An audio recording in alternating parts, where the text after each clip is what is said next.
queste modelle, visto che hanno sfilato anche gli uomini, sempre incazzate. Due sono i motivi, io sono le scarpe che sono stretto e la fame. È la seconda. Quando il giornalista fa la domanda alla modella, posso farti una domanda? La modella sì. Ride perché qua c'è aria, non magna. Cioè, come fai a essere così magra? Devo essere sincera? No, se ti avanza una cazzata la bodice abbiamo detto. Cioè, non lo so perché mangio tutto quello che voglio. Maledetta. In palestra non vado perché sono pigra, ma non muore questa. Evidentemente ha un metabolismo molto attivo. Lei ce l'attivo, il mio è morto del metabolismo. Al metabolismo mio quest'anno gli ho detto alzati che facciamo la prova costume, ma guardato mi ha detto compa del maglione che andiamo in montagna, la sa. Signora, la fame è brutta. Matilde ci ha tenuto a sottolineare che come lei ho avuto due gemelli, lei due femmine, io un maschio e una femmina, due gemelli, la Brandi e io. Qualcosa a me deve essere successo durante... Dove l'ha tirato fuori? Dalle orecchie. Perché tutti ci rifacciamo al mito per eccellenza italiano, che non è italiano ma arriva dalla lontana terra dell'Argentina, a questa donna che oramai dilaga sul panorama televisivo italiano dal nome Belén Rodríguez. Guarda gli uomini, no, è perché c'hai vicino tua moglie, dici. Perché quando siete sul divano di casa e appare la Rodríguez e tu sei sul divano, dai le spalle a tua moglie, appena appare la Rodríguez la faccia di voi uomini è questa.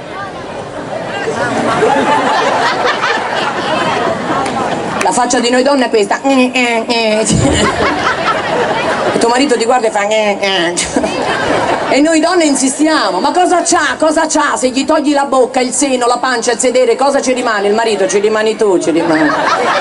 Ma arriva un odore di cucinato. Cos'è che state preparando? Le seava? Tartufi? I panini buoni. Io odio le donne che sono a dieta. Le odio, sono quelle che vanno dal salumiere così strette. Vorrei 65 grammi di prosciutto. Se il salumiere dice signora è un etto. Ho detto 65 quando ci vado io. Vorrei 3 etti di mortadella. Signor, sono 5 etti, lascia. Ma cosa esce a fare per 65? Tutti oramai vogliamo assomigliare alla Rodríguez. Sì. Lei ha avuto una vita difficile, signori, è partita dalla lontana Argentina per venire in Italia, ha detto alla sua famiglia io risolverò le sorti della mia famiglia e vi porterò tutti in Italia. Signori, ma voi che ne sapete quanto si è dovuta piegare? Che se vado io in Argentina e mi piego così pure io mi rimandano a casa dopo un'ora. Signori, la Rodríguez è la donna più bella che c'è nel panorama televisivo italiano, non dite io l'ho vista. La Rodríguez il lato B ce l'ha alto perché arriva da una terra in cui gli accenti sono tutti in levare, in alto, in su. Quando gli fanno un'intervista, da dove arrivi? Dall'Argentina. E da donde? Buenos Aires. Signora, se lo domandano a lei, da dove arrivi? San Giovanni Suerti, guarda dove cazzo è finito il tuo. Non lo rialza più, signora. Lasci fare. Queste sono donne che sono 90, 60, 90, noi 90, 120, 180, una piramide di Cheops. Signora, perché noi mangiamo, ma la Rodríguez la fate stare un anno in Sardegna, cosa diventa? Ave ninchi diventa. Lasciate fare che il bello è, signora. La Rodríguez io sono sicura che ti fa sesso anche quando va di corpo. Devo fare la cacchigna. Si fa i selfie sulla tazza del cesso, bella, un fiore, quando ci andiamo noi, ci aggrappiamo a quella testa, ti si gonfia la vena in fronte. Signora, lei si è mai guardata allo specchio quando va di corpo? Si gonfiano 2 vene qua, vena cagatoria. Signora, si guarda, lei pelato parte da qua dietro la vena, si mette uno specchio di... La Rodríguez. Poi se non gli possiamo assomigliare fisicamente, gli vogliamo assomigliare con moda, con la moda. Ci mettiamo tutti questo famoso perizoma perché dà l'illusione di avere una chiappa alta. Solo che dopo i 40 il perizoma è vietato dalla legge, Perché se dopo i 40 ti ostini a comprare il perizoma devi comprare anche un paio di tenaglie in dotazione, perché la sera quel filo... C'è amore, ma non avevo la mutanda, che a seconda dell'Italia si chiama in maniera diversa. A Roma si chiama perizona perché sta in zona, ma in Sardegna il modo più bello per chiamarlo ce l'avete voi, spaccadrodio.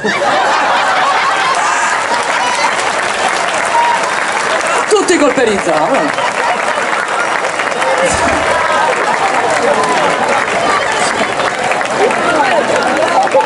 Io a volte lo indosso. Mia madre prende il perizoma e dice: ma cosa lo lavi a fare che il sapone non lo prende? Non ci vuole la molletta per i panni quando lo stendi, ci vuole la forcina per i capelli. Si gira mio padre a mia madre che ancora oggi pesa 115 kg, gli fa alla faccia tua che quando stendi le mutande sembrano i pannoni per raccogliere le olive. Con 2 mutande di mia madre è finita la terrazza, però che com'era bella la mutanda di una volta, di una donna, alta con l'elastico che ti prendeva da sotto. Era familiare quella mutanda, invece oggi con questo perizoma sono donne finte, che si fanno anche le unghie finte. Una volta con quella mutanda se ti entrava nel sedere, un attimo era che... Oggi con le unghie finte non te la tiri fuori dal sedere neanche se ti pagano. Io le ho portate per 1 mese, la prima volta che ho fatto il bidet stavo per morire. Stavo facendo la fine di Capitano Uncino.